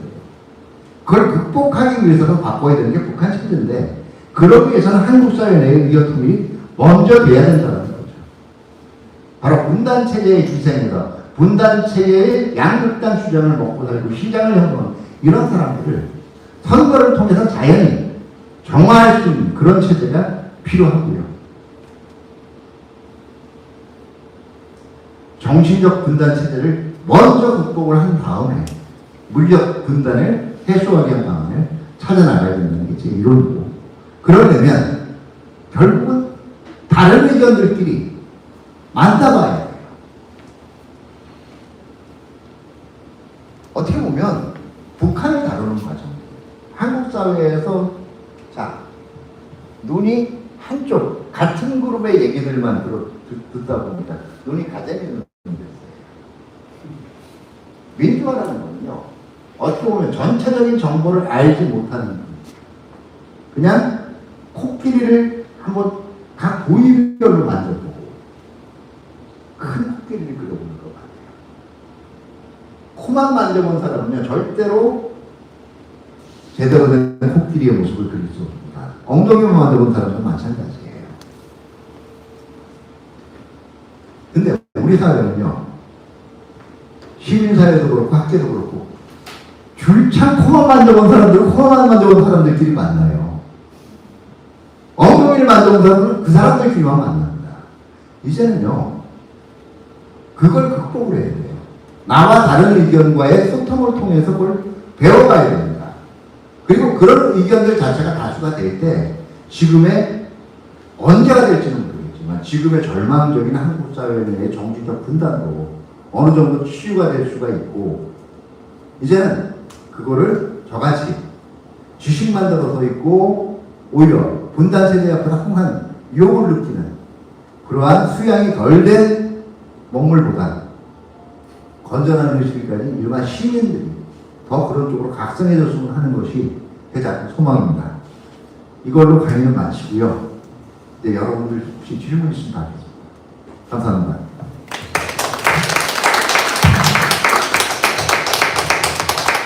오늘 서 박사님께서 강의를 예년에 비해서 길게 안 하셨거든요. 그러니까 우리 아직 질문할 시간이 많이 있어요. 질문합시다. 이게 질문 네. 다음 질문이라고 이제 시간은 짧아지만 하나 다 내용을 다 하신 거 아니에요? 너무 방대한 것 같기도 하고, 그 예를 들자면은 메시아적 정치 보스가 뭐 이것만 해도 지금 뭐 공부할 게 많을 것 같은데, 이런 거라든지 어쨌든 이 메시아라는 게 절대적인 어떤 그 왕정 그런 걸 뜻하는 건지로 간단히 이렇게 설명을 좀 해주셨으면 하는 거고, 왜냐하면 제가 네. 신앙을 그 기독교적인 사고를 좀 갖고 있어서도 그런지 모르겠는데 그게 떠올랐고, 또 제가 한 가지 또 질문 이제 진짜 좀 드리고 싶은 거는, 아까 물질적인 거, 정신적인 걸로 다 하셨는데 제가 교회에 나가는 데가 지금 그 북한 선교 쪽을 한 26년째 지금 하고 있는 데거든요. 근데 부딪히기도 하고 경험으로 한 2년밖에 안 해봤는데 북한 그 선교 쪽이라고 한다고 하는데, 거기서 지금 부딪히는 게 뭐냐면은 이게 그 북한 사람들 넘어온 지 얼마 안 된 사람들이고, 그래서 정말로 힘들겠다, 통일이라는 게 지금 꿈 같은 소리 아닌가. 그게 제일 부딪히는 게 뭐냐면은 모르지만은 저 사람들 머릿속에는 김일성 사상, 그게 뭔지 모르겠는데 황장엽 씨가 만들었다고 하는 그 책에도, 그 책에도 60년, 70년대 이렇게 그 논리 같은 게 만들어졌다고 이렇게 하시거든요. 예. 불편한. 그러니까 출제사상 그걸 남한에서 공부시켜야 통일되지 않겠다는 생각이 들거든요. 막연한 생각에서. 예. 그래서 그거를 진짜로 계속 연구를 하셨으니까 뭐 어떤 게 대화도 되고 또 만나고, 대화를 해봐도 그렇고 딴 동네 딴 사람들 같고 체제가 완전히 다르고 딴 그림을 그리는 사람들 같기도 하고, 그래서 조금이라도 바꿔줄 수 있는 방법이 뭐가 있을까? 두 개는 연결이 되어 있거든요. 제가 메시아라는 말을 쓴 거는요. 결과적으로는 저 사람만이 할 수 있다. 그리고 어떤 하나의 지도자상을요. 거의 흠결이 없는 지도자처럼 얘기를 해요. 이렇게 생각하시면 간단할 거예요. 아, 이것도 제가 나중에 입국 못할지도 모르는데, 미국에. 자, 여러분, 그 도널드 트럼프가 메시아라고 생각하시면 메시아가 지도자라고 생각하고, 근데 마가주의자들은 그렇게 봐요. 지금은 분명히 모르겠지만. 무슨 얘기냐 하면, 억지로 신격화한다고요. 특정 지도자를. 그렇기 때문에 저 사람이 가지고 있는 모든 거의 흠결 자체를 정당화합니다. 박정희 때도 그랬고 김일성도 그랬어요. 그러니까 당연히 지도자는요. 흠결이 있을 수 있고 상대적 장점이 있을 수가 있어요. 그렇기 때문에 저 사람이 잘하느냐 못하느냐에 따라서 선거에 의해서 낙선도 할 수 있는 거고 뭐 잘하면 제도적으로 컴백이 기회가 복귀가 되면 하잖아요. 그런데 저 사람은 오류가 없는 사람이고 신과 같은 존재이기 때문에 선거랑 같은 과정을 가지고 여러 번을 거칠 필요 없고 저 사람이 그냥 쭉 하면 그게 바로 메시아주의라는 거예요. 장기 집권의 기반을 만든 거예요. 근데 그게 저 주체사상하고 왜 연관이 있냐면요. 원래 네, 여러분들한테 하나 들어볼게요. 북한의 정식 국호가 조선민주주의인민공화국이에요. 중국의 정식 국호가 중화인민공화국이에요. 그죠? 쿠바의 정식 국호는 쿠바 사회주의공화국이에요. 뭔가 이상하지 않아요? 제가 얘기한 이 세 가지 국가가, 이 세 가지가, 우리 헌법상 여전히 북한은 국가가 아니에요. 이 세 가지 체제가 어떤 사상을 믿는 데입니까? 민주주의 사상. 아니, 공산주의 있잖아요. 그죠? 근데, 그렇게 자기가 열광하는 공산주의라는 말을 나라 이름에 안 집어넣어요. 왜 그럴 거예요?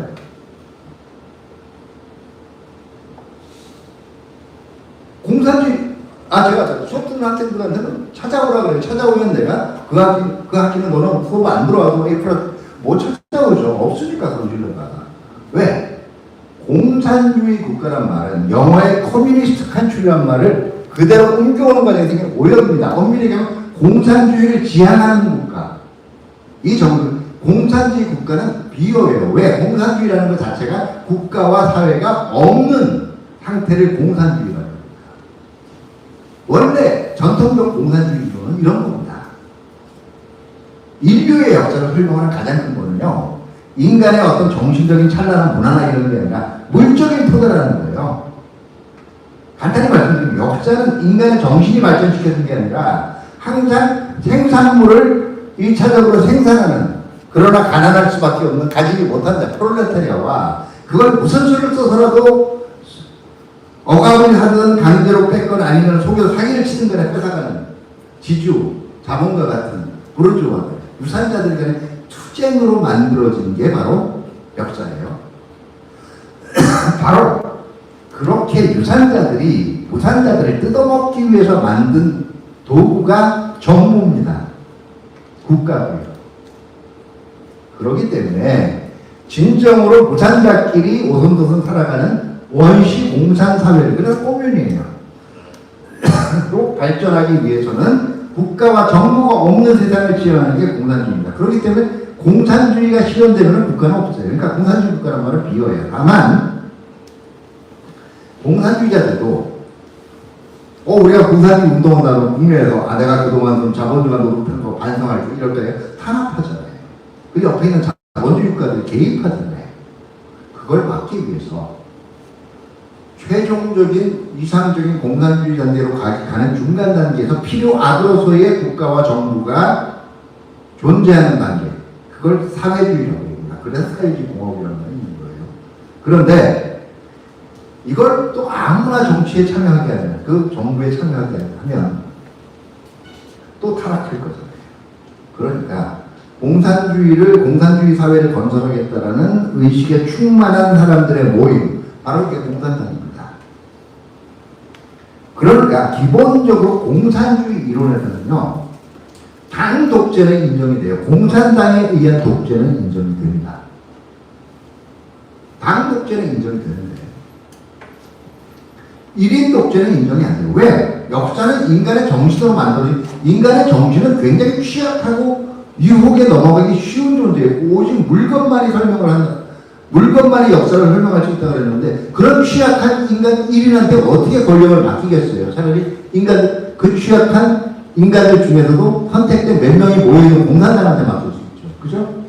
그런데 김일성이 1인 독재를 강화하기 위해서 만든 것이 바로 물적 토대가 모든 걸 설명하는 유물론이 아니라, 그건 일반적인 어민들의 얘기고, 수세기에 한번 날까 말까한 걸출한 지도자는 자기의 정신적 능력을 가지고, 이게 바로 니체의 초인론도 약간 사용해온 건데, 능히 인민 대중을 사회주의 승리의 길로 이끌 수, 이게 바로 주체사상이잖아요. 바로 걸출한 지도자가 수령입니다.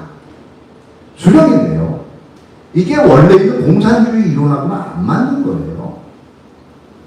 왜냐하면, 자, 그러니까 일반적인 공산주의 이론하고, 그러니까 소련하고 중국이 과거에 굉장히 이렇게 눈을 딱 치뜨고 왔다는 거예요.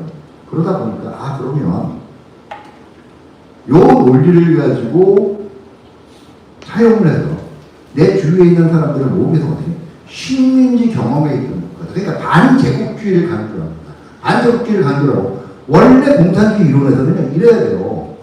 한국 사람하고 한국 자본자하고 한국 노동자끼리 친한 게 아니라 한국 노동자하고 일본 노동자가 훨씬 더 친해야 돼요. 공산주의 계급론에 의하면.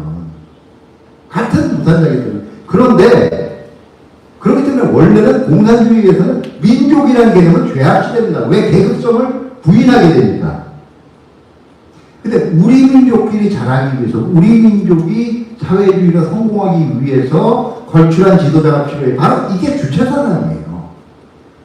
그리고 그 주체사상을 이용해서 과거의 식민지 억압하에 있다가 독립한 비동맹 국가들을 끌어들이는 하나의 원리로 작용을 하는 겁니다. 그렇기 때문에 엄밀하게 얘기하면 우리나라에서 흔히 얘기하는 좌파라고 얘기하는 분들이 많은 거에서 기본적인 사회주의 사상하고는 어긋난 얘기를 많이 해요. 과거 이런 얘기 하잖아요. 한번 모 정당에서 일본하고 독도 문제가 있을 때 독도에 해병대를 보내다 보면 당신들 이런 거 얘기하는 사회주의 지향하는 정당 맞냐? 그랬더니 왜냐고 하더라고요. 원래 사회주의예요. 가장 큰 대외 원칙이 국제주의예요. 국제주의에다가 군쟁의 평화적 실현입니다. 근데 군대를 보내요. 그러니까 우리나라에서 좌파는요, 이런다고 종북으로 보는 게 아니에요. 그분들이 가지고 있는 기본적인 사상적 토대가 김일성이 가지고 있던 민족권하고, 그리고 사회주의적인 일부 이론들이 결합해서 희한한 파생 원리를 만들어냈어요. 그게 한국적인 특성입니다. 그러니까 소통이 안 될 수밖에 없어요. 그런데 저는 기본적으로 믿는 게 있어요. 제가 아마 범신론자에 가까워서 그럴지는 모릅니다. 근데 제가 가지고 있는 신념은 어떤 고결한, 거의 90% 이상의 사람입니다. 어떤 고결한 신념도 중요하고 이념도 중요하지만 거의 이 사람들을 이끌어가는 가장 강한 동인 중에 하나는 권력이라고 해요. 거기에 대한 욕이 훨씬 더 강하다고 봅니다.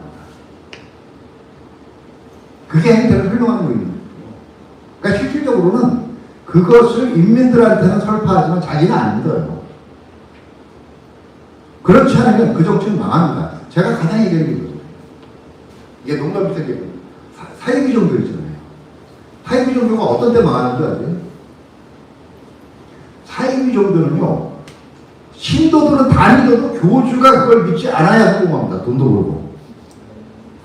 근데 사이비 종교 교리를 교주가 진짜 믿어버리잖아요? 그 정도 망해요. 실제로 제가 아는 대부분의 사이비 종교 교주들이 믿지 않을 거예요, 자기들이.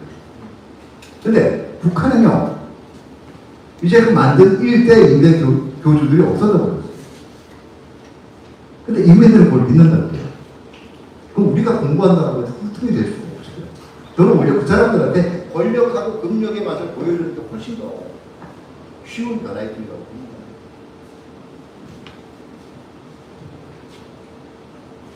또 질문 저는 교수님 아까 이제 트럼프에 대해서 잠깐 말씀하시지 않았습니까? 이제 마가 측근자들이 트럼프를 이제 흔히 말하는 그를 이제 메시아 적들에서 추정한다고 했잖아요. 그죠? 근데 이 삼국지에 보면은 뭉치면 쪼개지고 쪼개지면 다시 뭉쳐진다고 하잖아요. 결국은 무너지는 거 아닙니까? 그 무너진다는 것 자체는 새로운 신세력이 또 나오는 거 아니겠어요? 지금 우리 한국 사회에서도 보면은 이재명 지금 대통령을 추정하는 그 뭐라 그러죠? 개딸이라고 그러나요? 그런 세력들이 있지 않습니까? 그죠? 그럼 그 세력도 지금 굉장히 크게 확장이 되어 있는데 그게 확장된다는 그 자체는 뭉쳐졌다는 거 아닙니까? 그죠? 뭉치면 쪼개지잖아요. 쪼개지면 다시 뭉쳐지는 거고 결국 그 세력도 무너지지 않습니까? 그렇죠? 이러면서 사회가 발전하는 거 아닐까요? 예, 근데 쪼개지는 거에 쪼개져서 뭉쳐서요. 이런 거예요.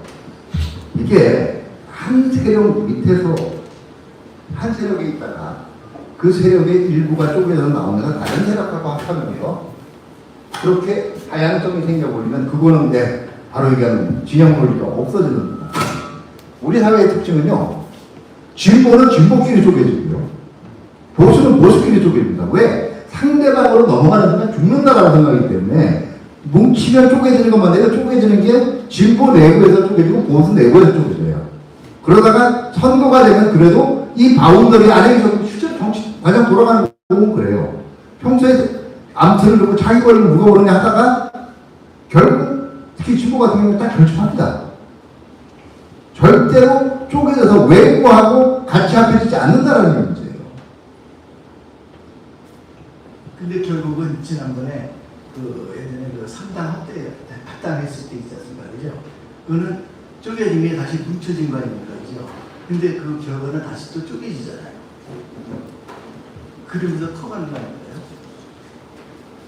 결국은 그 상당 합당이라는 과정 자체도 어떻게 보면 구보수와 새로운 보수가 일부 중도를 끌어들여서 자기 계열의 하나의 집합체를 만든 거거든요. 그 중에서 쪼개졌다는 걸 보면 그 사람들 일부가 중도로 가고 진보로 갔다라고 겉모양은 그렇게 보이겠지만 그게 아니고 자기들 내부끼리의 싸움이에요. 그러면 실제로 보시면 합당 과정에서 탈피했던 분들 그리고 그 과정에서 그래도 어느 정도 한정인 그분들이 정말 실제로 지금의 진보가 집권을 했다고 얘기할 때 진보 정부의 중요한 결정을 이끌고 가는 그렇지 않거든요. 그냥 그분들은 제가 보기 그분들한테 굉장히 죄송하지만 포장재예요. 이런 사람들이 있었다는 거예요. 그럼 보수도 마찬가지입니다.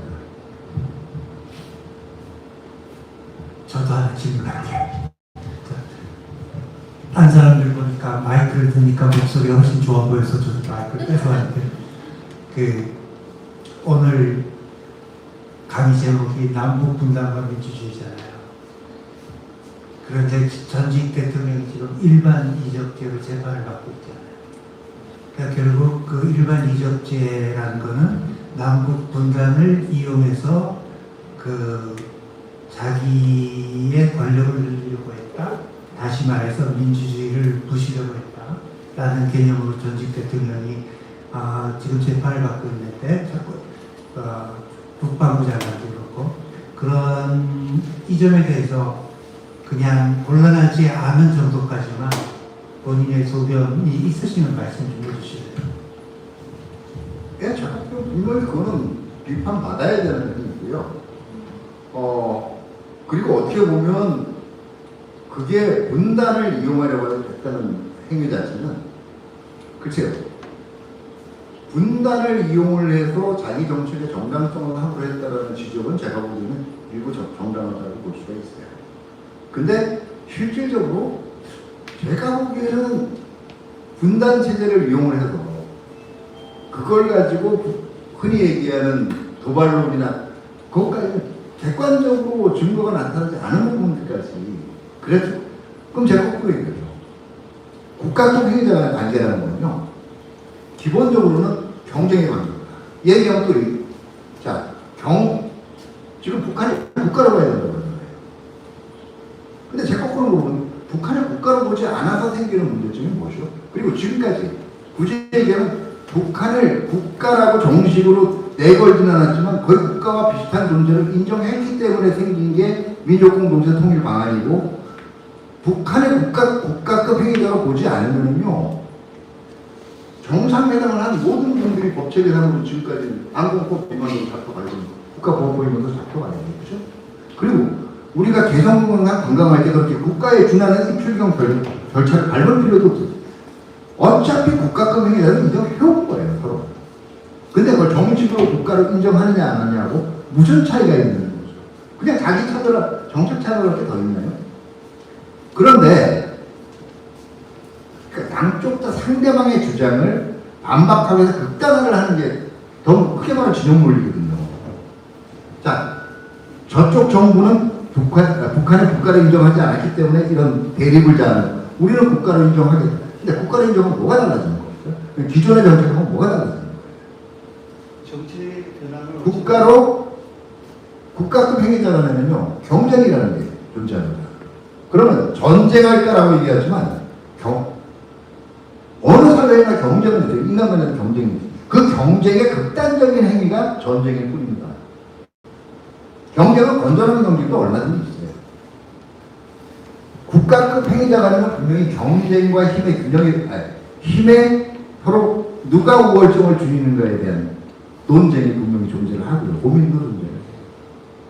그러다 보면 상대방에 대해서 내 능력을 시기하기 위한 부분도 있을 수가 있어요. 근데 그걸 모두 도발의 시도나 이런 쪽으로만 해석하게 되면 그럼 그럼 가령 이런 거거든요.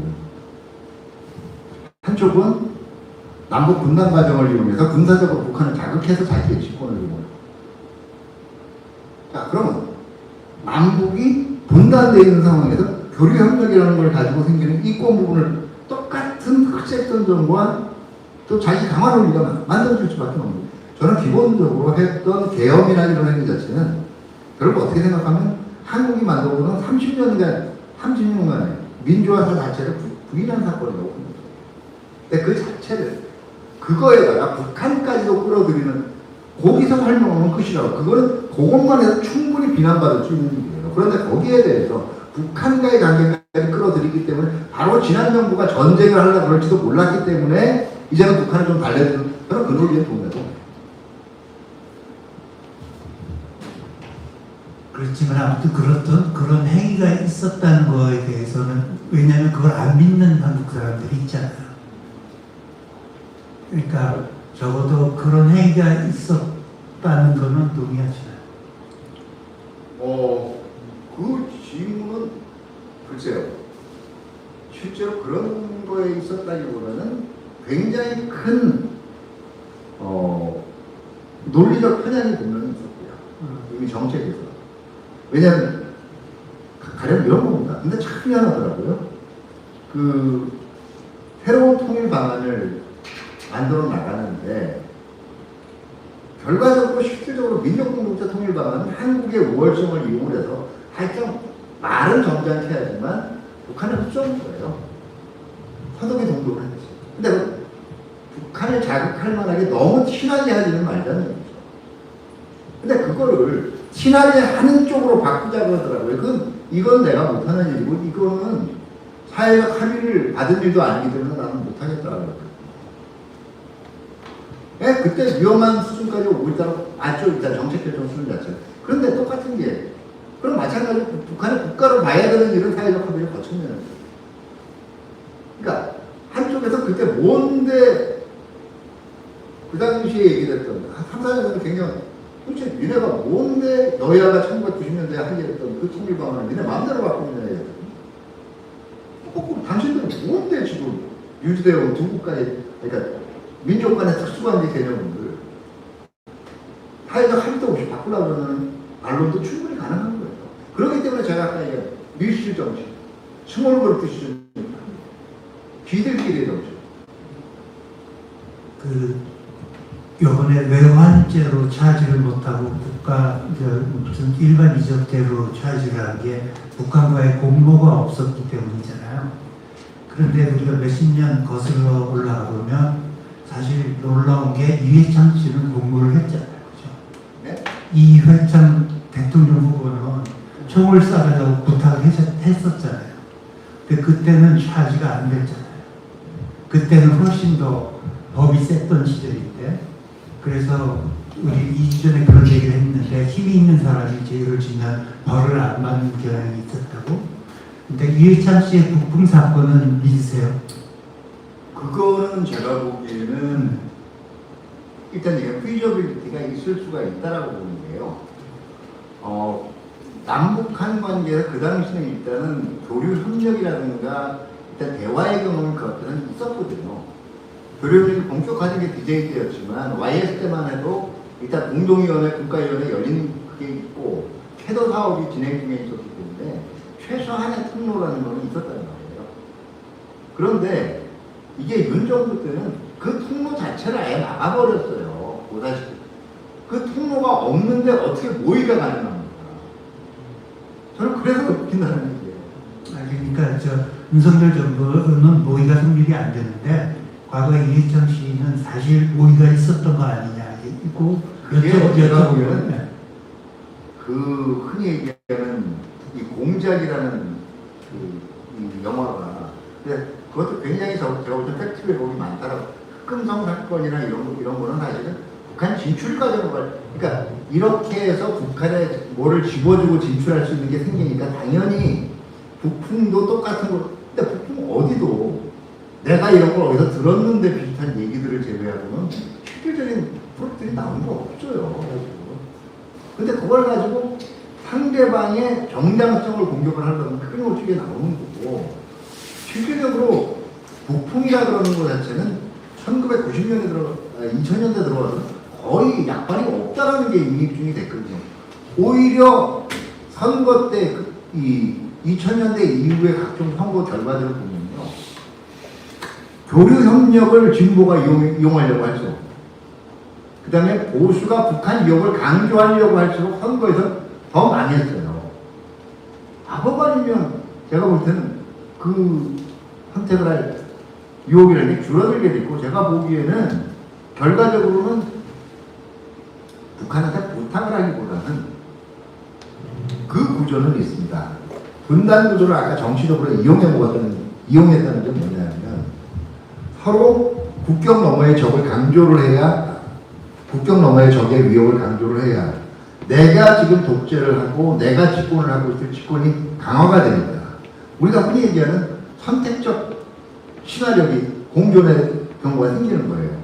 그러니까 결과적으로 대충 서로 합의가 되진 않았더라고. 여기 한 방 딱 쏴주면 나는 국민들한테 쟤네들이 도발했다 그럴 수가 있고 또 아래쪽에서는 우리는 지금 이런 상황에서 안보를 그냥 그 논리를 만드는 서로 그런 20년 뒤에 선택적 시장은 생길 수 있다고 봐요. 근데 이미 만약에 그 정도로 남북한 간에 지속 가능한 그런 거래를 할 만한 통로가 구축되어 있다면 지금 남북한이 그러지도 않죠. 우리 차두현 박사님을 특사로 보내서 자, 다른 질문 계십니까?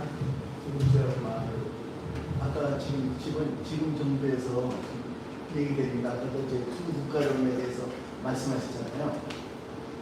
근데 두 국가론을 수립하기 위해서는 우리 대한민국의 헌법부터 먼저 바꿔야 되는 게 우선이 되는 것 같아요. 그럼 대한민국의 헌법은 대한민국은 한반도를 포함한 그 부속 국가를 영토로 한다라고 되어 있지 않습니까? 그러면 대한민국의 헌법은 북한도 우리 영토고 북한은 국가가 아니라는 걸 명제를 하고 있는데 지금 이 정부에서는 통일부장하고 두 국가를 얘기한다는 자체는 그 사람은 대한민국의 헌법을 갖다가 그러니까 무시한다고 그러나요? 그런 얘기가 아닌데요. 근데 개헌 그러면요, 우리가 자꾸 이제 거기만 이 통일 문제하고 국가론만 꽂혀 있는데 사실 8주년 체제라는 것 자체가 권력 구조도 그 다음에 권력 분립의 문제들 지금 생기고 있는 어떻게 보면 의회 독주의 문제들 이런 문제들의 견제장치가 이제 상당히 부실한 상황에서 만들어진 거 분명해요. 그러면 고쳐야 될 다른 부분들이 굉장히 많거든요. 그래서 저는 제 얘기는 요새 듣지는 않겠지만 제가 딱 얘기해요. 긁어부스럼해서 만약에 영토 규정 문제를 건드는 순간 나머지 부분을 고쳐야 되는 개헌까지도 몽땅 수포로 돌아갈 수 있으니까 그건 하지 말라고 저는 얘기를 해요. 그리고 그 부분이라는 게 모두 다 자기 나름대로 분쟁 지역을 영토 규정에 집어넣는 거는 우리 케이스뿐만 아닙니다. 그리고 그걸 집어넣는다라는 게 그 법학자들의 해석은 결과적으로 통일 지향성에 대한 의지를 표현하는 거지 그게 군사적인 전명을 정당하는 건 아니거든요. 그래서 저는 영토 규정을 그거를 김정은까지도 그 치열한 권력 투쟁을 국무부한테 이겨낸 그 선수가 그 헌법상의 그 조항의 군지 탱천에서 내가 불안해서 못 살겠기 때문에 두 국가 저는 그렇게 보면 북한을 너무 우습게 하는 거라고 봅니다. 자, 다른 분은 질문 없으십니까? 성함 말씀하시고. 네, 이선인데요. 이선인데 질문이 조금 1차원적일 수 있을 것 같은데 사회학자나 정치학자들은 그러면 북한의 미래는 어떻게 될 거라고 추측 내지는 전망을 하시는지 궁금합니다.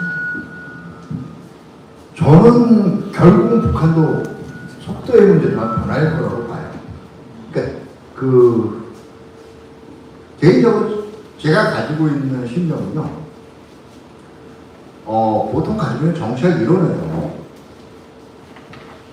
보편성은 방향성을 주로 이런 성향을 보이는 국가들은 나중에 어떤 방향성을 결정하고요. 그 국가의 해당 국가의 특수성은 그 방향성이 발현되는 그러니까 방향성이 실제로 일어나는 시기와 정도를 결정한다라고 저는 믿습니다. 근데 이제 이런 거군요. 북한 쪽만 몰입해서 보면 북한은 특수한 국가니까 지금 미 이란 전쟁과 관련해서 이란은 저는 그런 얘기를 묻지 않아요. 왜냐 특수성이라는 거는 보편성 자체를 완전히 뭉개고 시작할 수가 없거든요. 그리고 그렇게 되면 설명이 안 돼요. 그게 이른바 한류라고 하는 토토로지. 북한은 달라? 왜? 나중에 물어보면 북한입니다. 이렇게 됩니다. 결국은 북한도 저는 변할 수밖에 없을 거라고 보는데 다만 그 북한을 변화시키는 방법 자체에서 지난 정부 자체가 흔히 얘기하는 일단 북한에서 돈맛을 보여줘야 그리고 변화에 대한 기대를 불러일으켜야 저 내부에서 북한 변화가 생긴다는 동의라고 저는 그건 동의해요. 근데 그 동의 자체를 잘라버렸다는 게 가장 큰 문제고 거꾸로 마찬가지로 그 정반대의 정책에서 한쪽만 떼버린 정책을 쓴다 그래서 북한이 변하지는 않습니다. 자 생각을 해보세요. 북한이 변해야 된다고. 지금 새 정부 들어서 북한 쪽에 대북 방송부터 대북 정보 유통 활동 다 중지시켰어요. 그럼 정보가 안 들어가고 아무런 소식이 안 들어가는데 어떻게 변화시킵니까? 그럼 우리가 변해야 돼요? 그게 제일 큰 의문이거든요. 굉장히 강해 보이는 글쎄 한마디로 말씀드릴 수밖에 없는 건 인간은요 기본적으로 인간이 가지고 있는 요구는 굉장히 비슷하기 때문에 사상이나 이념으로 통제를 할 수 있지만 어느 순간에는 튀어나와요. 그리고 특수성만을 가지고 어느 시점에서 끊어보면 굉장히 강하게 보이는 체제도 결국은 일정 조건이나 수준이 충족되면 무너집니다. 가령 지금 미 이란 전쟁 하고 있으니까 이란이 막 이제는 부르카 입고 나와가지고 소총 들고 전국민 일반적으로요. 군사력이 제대로 갖춰지고 정말 나라가 전쟁 준비가 됐으면요. 지도자가 할 수 있는 건 딱 하나예요. 국민 여러분, 우리 군대가 여러분을 지켜줄 테니까 생각해보자. 어느 나라고 제대로 된 나라가 자기 국민들한테 총 들려도 결사하려고 그러지 않아요. 그건 그만큼 이란도 끝에 왔다는 얘기고요. 북한? 흔히 얘기하는 북한 쪽은 변하지 않는다? 라는 분들이 얘기하는 겁니다. 북한을 잘 몰라서 그러는 거예요. 그렇게 경제 제재했는데 북한에서 건물만 올라가고 잘 먹고 잘 살더라. 그런 분들이 과거에 이명박 정부에서 4대강 만든다 그러면 그거 다 토목이나 건설, 아파트 올리는 거는 결국은 숫자적으로 경제 성장을 늘리는 방법이라고 맞는 얘기예요. 그게 맞아요. 자, 사회가 우리나라 경제 발전 과정을 보면 사회가 경제 발전을 제일 먼저 걷는 게 SOC예요. 고속도로, 철도, 도로망입니다. 그래야 유통이 되고 건설 기자재들은 나눌 수가 있어요. 근데 지난 10년간 북한의 주요 SOC 건설 일정이 하나도 없어요. 근데 어떻게 발전해요? 저는 결국은 어느 순간인가 북한, 김정은도 그걸 알기 때문에 사실은 사상 침투하려고 굉장히 두려워. 그러니까 떨어져 지내자라고 하는 거지 그게 둘이 공존하자라고 하는 얘기가 아니에요. 적어도 제가 보기 다만 저는 저와 다른 의견을 얘기해 주시는 분들도 얼마든지 환영합니다. 왜? 그걸 부인하는 순간 제 실력도 안 나와요. 이제 그 동네랑들을 만들어 나가자라는 게 오늘 가르침 제 주안점입니다. 네, 여러분 그 2주 전 강의하고 매일 비슷하다는 느낌을 받으셨을 거예요. 저희가 2014년도에 정치교육연구원을 만들고 이 시리즈를 지금 이제 장애인 과정까지 하면 거의 10번째쯤 하고 있는데요. 매년 1, 2번 타자가 우리들이었어요. 그리고 매년 그 강사 중에 유이한 둘밖에 없는 정치학자. 그리고 저희들이 문제를 제기하고 저는 이제 문제의 원인을 국내 정치에서 찾고 서재현 박사님은 남북 관계에서 찾고 이제 다음번 강의부터는 정치가 빠집니다. 정치가 빠지고 다음번에 형법, 법이 들어오고요. 그 다음에 종교가 들어오고 언론이 들어오고 가정이 들어옵니다. 그런데 이제 두 번의 강의에서 들었던 어떤 문제나 해법들을 그 다른 세팅에서 이렇게 적용해 보는 것, 그 마음속으로 연습해 보시기 바랍니다. 그러면 일단 강의는 여기서 끝내는 걸로 하고 박수 한번 쳐주세요.